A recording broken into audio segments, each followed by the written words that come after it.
Hello,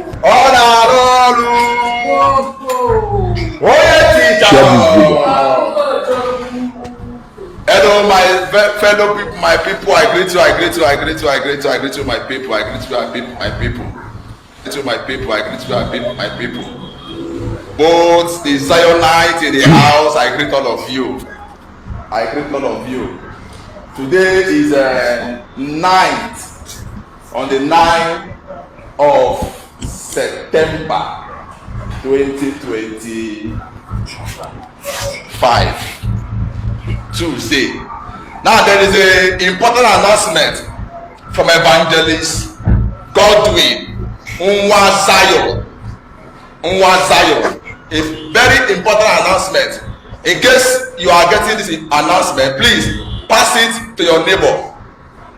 The announcement is all the haters of Zion Prayer Movement Outreach, all the haters of Evangelist Ebuka Obi.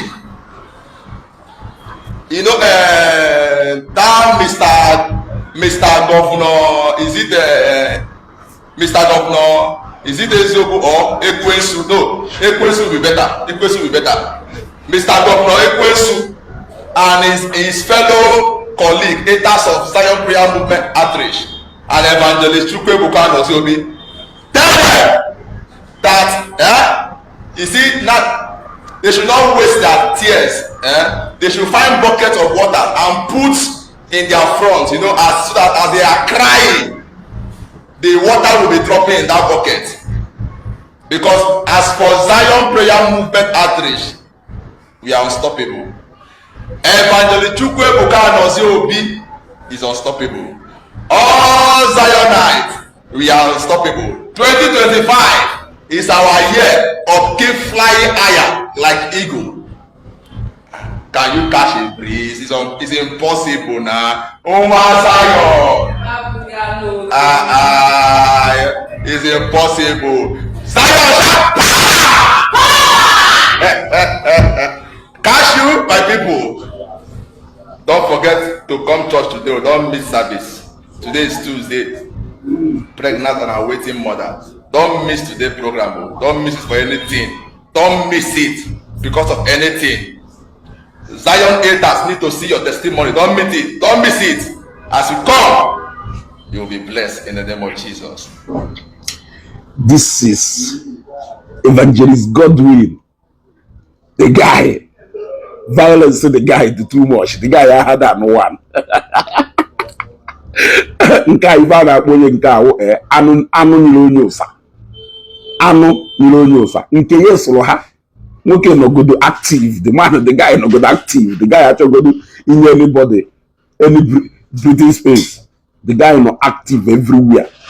The other go, I believe if abanaka, ejire enye. If abanaka, ejire enye.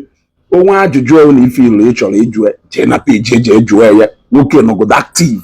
Nwoke no go do active. Anu ni onyo sa nka mere uno. Onye nka mere uno. Courage the guy to go to excess. Courage the guy to go to excess. The guy I go there mife pianya. The guy I go there mife kane benane. But the guy is very active and sharp. Hit your core. Obomo vule one on one. Yeah. Obomo vule one on one. The guy is no share about the testimony. Na if and mmadụ na-eme ka ọ no go share testimony elu na Facebook ya gba biose bua. Onwebukwa na ife furu. Yeah. Onwebo ife furu. Akwụba odubis mana maya yesi ego. Akwụba obis mana maya yesi wena. Share this video. This is the message Evangelist Godwin Nwelu to the enemies of Zion. Ndesele na isi ha daho ma Zion ma ya akwụ. Ekpere na ekpere unu wo Chineke mee ebere ka ogologo ụda Chukwu nyere unu unu utilize ya ọfụma, because once the hour of grace is over, nwanne ejukwo na ọrụ na ife isikwo na ife a na-eme nweghị isi ịmara na ya ebere isi gụti ebe ahụ o wee nwee isi. Stay away from Zion.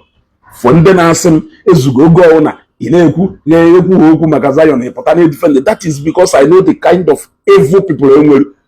And onye sịrị m kere mgbe ya I will not stop. I will only stop when you people stop. For every action will equal reaction. When the action stops, there will be no more reaction. You can't just react to nothing. You know what I go? So when you stop spreading lies, rumors, propaganda against Zion, then that time Ezugo will stop. Share this video that people know on active. You know what I go? The assistant pastor Tunde Kelafa church here. Assistant pastor not very active in Zion. You know what I go? Not very active in Zion. Remember, even while ago, all know will contain a more wafi welu ishoro ka agbalo try go do it. You know what I go? All deliver kefonanya. I've got evidence of ndalo deliver kanko. You know what I go? Kanko do too much. You know what I go? Muke will ngabasi do too much. The day God decide he go lift you up, the gate of hell can never prevail. Share this video.